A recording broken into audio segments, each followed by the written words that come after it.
Greetings, how are you doing? I hope you're doing well and that maybe you've had some time to enjoy the weather, if it's nice where you are. It's really quite lovely here, which is a nice change. Today I'm going to be doing a tag video and I'm going to be doing the last 10 books tag. I was tagged in this by Lady Jane Books, and I believe this was created by Mark Nash, and I'll try and link both of their videos below. So let's give it a go. So the first question is, what was the last book that you didn't finish? And for me that would be The Blood of the Martyrs by Naomi Mitchison, I want to say. Yeah, Naomi Mitchison. And I mainly bought this, to be perfectly honest, for the cover. It has a really lovely sort of Roman, Byzantine sort of cover. I'm not sure if it's a painting or a mosaic, but it's my kind of aesthetic. And it's a book about the early church in Rome in the 1st century, I think, around the time of Nero. And it's got persecution and the Great Fire of Rome and things like that in it. And I suppose what makes it a little more interesting, even though that is quite interesting, is that she was trying to link what was going on at that time with her own time. She was writing in the 1930s, so she's trying to make links between, I think particularly from what she was seeing, the political persecution in Europe at that time, and she's making some fairly heavy, kind of not very well polished links, I would say, between sort of socialism in the 1930s and Christianity in the 1st century. Not that links can be made, but I think for me that the way she was trying to link them was just a little heavy-handed and not very well done. I also just didn't get on with her writing style very much, and it was a real shame for me, because that kind of connection I did find quite interesting. I did want to see maybe how political and even racial discrimination in Europe in the 1930s, as tensions were growing, to see how that would link with the early church in the time of Nero. But just for me, her writing style and the way she was trying to get that point across just didn't work for me, so I didn't finish. I gave up around halfway through. So the second question is the last book you reread, and this really got me thinking and made me a little sad, because I always thought I was someone who reread their books, and I really enjoy my books much more when I reread them, and so I was quite saddened by the fact that I don't think I've reread a book from cover to cover for about a year and a half. And so the last book I reread was Ariel by Sylvia Plath, and I'd read it years and years ago. About a year and a half ago I was just in the mood to reread it. I guess what was quite interesting, I suppose, was that I was reading this around January, February 2020.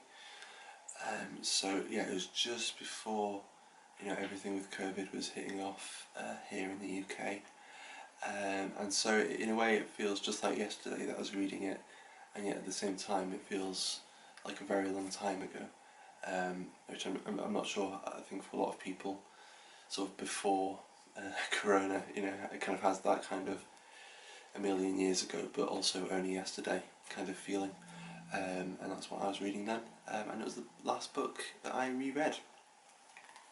And then the next question is the last book that you bought, and for me I bought 2 books at once, and I was really trying to work out, trying to remember which one got scanned first, but I honestly just couldn't remember.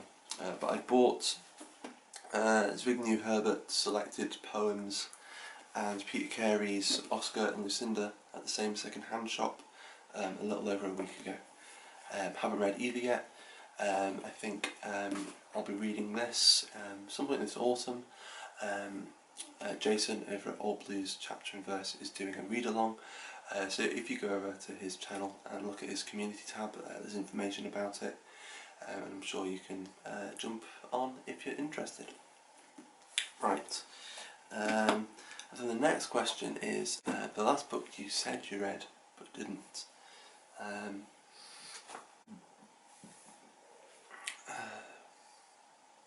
And for me, this was it was The Taming of the Shrew by Shakespeare. Happy. And for me, this was The Taming of the Shrew by William Shakespeare. I didn't not read this on purpose. It was when I was at uni, and I was doing a module called Love, Death and Marriage in Renaissance Literature, which was really fascinating, and yeah, probably one of my my highlights of my time at uni, because I was a nerd. And we just had a week when we were looking at Taming of the Shrew, and for whatever reason I must have got mixed up and I read the wrong text for that week. I must have read The Duchess of Malfi or something by Webster, and yeah, just yeah, bit of a slip up, and I was there in a seminar for a discussion and had nothing to say for a 2-hour seminar, so that was a bit awkward. But yeah, to my memory, that was the last book I said I read but didn't. Right, then the next question is, we're up to question 5 already. The last book you wrote in the margins. And for me, it would be View of the Tiger. I don't always write in the margins. I try to make a habit of it, particularly when when an author is using a lot of Latin or something like that. I will try and look up a translation afterwards and then scribble it in the margins when I'm done, just so that when I'm rereading, I have just a quick note of what's going on, and I can get more out of it.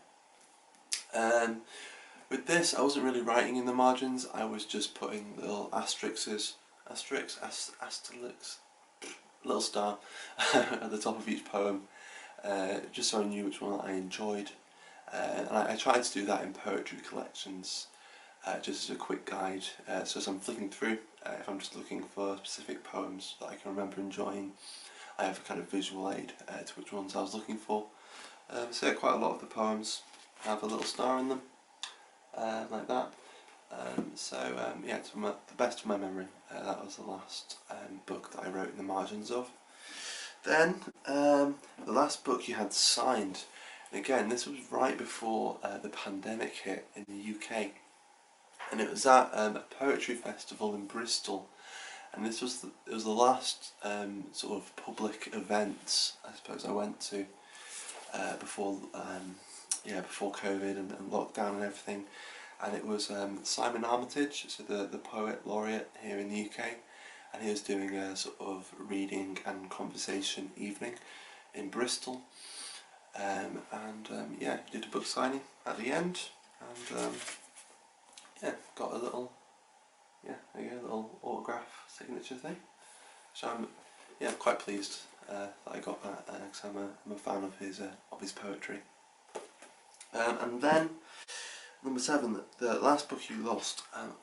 Yeah, I didn't have a very satisfying answer for this, because I don't think I've really lost a book, at least not to my memory. There was a time not too long ago when I thought I'd lost a book. I thought I'd lost The Island of Dr Morrow by H.G. Wells. I think it's my favourite H.G. Wells book, and I couldn't find it, and it was just at the bottom of a stack on my bookcase. So I haven't lost it. Well, I lost it for all of 5 minutes.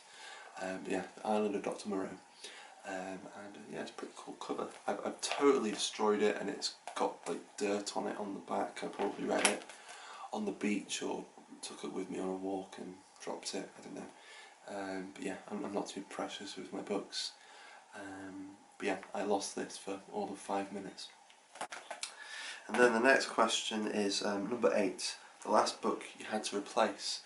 And that would be Rebecca by Daphne du Maurier. And yeah, it's kind of a funny story with this. I read this for uni in my first year of uni and really enjoyed it. It was on a course where we were comparing, not every book we read, but many of the books we read, we were actually comparing the books with the film. So we read this and studied it one week, and then the next week we went sort of in depth into Alfred Hitchcock's version, his what's the word, adaptation. And yeah, I really loved Rebecca, and I was talking to, I suppose, quite a new friend. I was only in my first year of uni, I didn't really know them that well, and they knew I studied literature, and they were asking if there are any books that I'd recommend. And I recommended this book and offered to lend it to them, and they were like, yeah, great. So I lent it to them, and then it was getting closer and closer to the end of the semester, and I realised I really wanted to write about Rebecca, and I kind of felt quite strongly that I kind of wanted to own the book I was writing about, just in case I needed to underline something or something like that. And I wanted to reread it as well at some point, although I actually haven't reread it since. But yeah, they still hadn't read it, and yeah, I suppose it was still quite a new friendship, so I felt a bit awkward about, like, oh, can I have the book back, even though there's nothing wrong with asking that. So I just went out and bought another copy of Rebecca, and I only used it, you know, for citation in an essay. So I haven't read it cover to cover. It's still in really good condition because I haven't reread Rebecca since. And yeah, for all I know, that friend still has the book. Yeah, I probably will never be getting it back. That's fine, because I replaced it. And then the next question, number 9, the last book you haven't had an argument over, again, I think, is Rebecca by Daphne du Maurier. Very convenient. Still have it in my hand. Yeah, I suppose it was less so about the film. Yeah, it's more so about the film than the book, because it's actually 2 separate discussions, one with my sister and one with my wife, and it's more about the new adaptation of Rebecca, the Netflix version, which, like, personally I didn't love too much, but both my wife and my sister quite liked. And I suppose when it gets down to it, what I felt was that what I really loved about Rebecca when I read it, I felt was really well represented in the Hitchcock version, whereas for my sister, some of the stuff that she really enjoyed from the book, she felt was actually better portrayed in the Netflix version, and it kind of just showed the, I suppose, just how different our experiences of reading the book was, and then maybe, you know, that's why the 2 versions of the, you know, the 2 adaptations are so different, at least kind of aesthetically and in mood. And yeah, for me, I much prefer the Hitchcock version. I know it is quite different to the book, but for me the book at its best is better portrayed in Hitchcock, and that's kind of where the difference was. It wasn't really much of a argument, it was just a discussion, and we had very different opinions, but yeah, that was the last book I had sort of an argument about. And then the very last question is the last book you couldn't get hold of, and that was just over a year ago, and I'm still looking for it. It's a collection of poetry by a Welsh poet called Vernon Watkins, and it's called The Ballad of the Merry Lloyd, and he's one of those sort of forgotten poets of the 20th century. He was really good friends with Dylan Thomas. In fact, Dylan Thomas was supposed to be his best man, but Dylan Thomas turned up to the wedding late because he'd gone to the pub instead. And you know, he knew T.S. Eliot and was a Faber poet, which, you know, still in the UK is, I suppose, I don't know, I guess Faber are almost the establishment for poetry in the UK. So, you know, he was of rather high standing, but I guess his problem was that, you know, in his time he wrote a lot about Wales and Welshness, and had lots of references to myth and folklore that, you know, people reading in London or New York just, you know, that they wouldn't get it.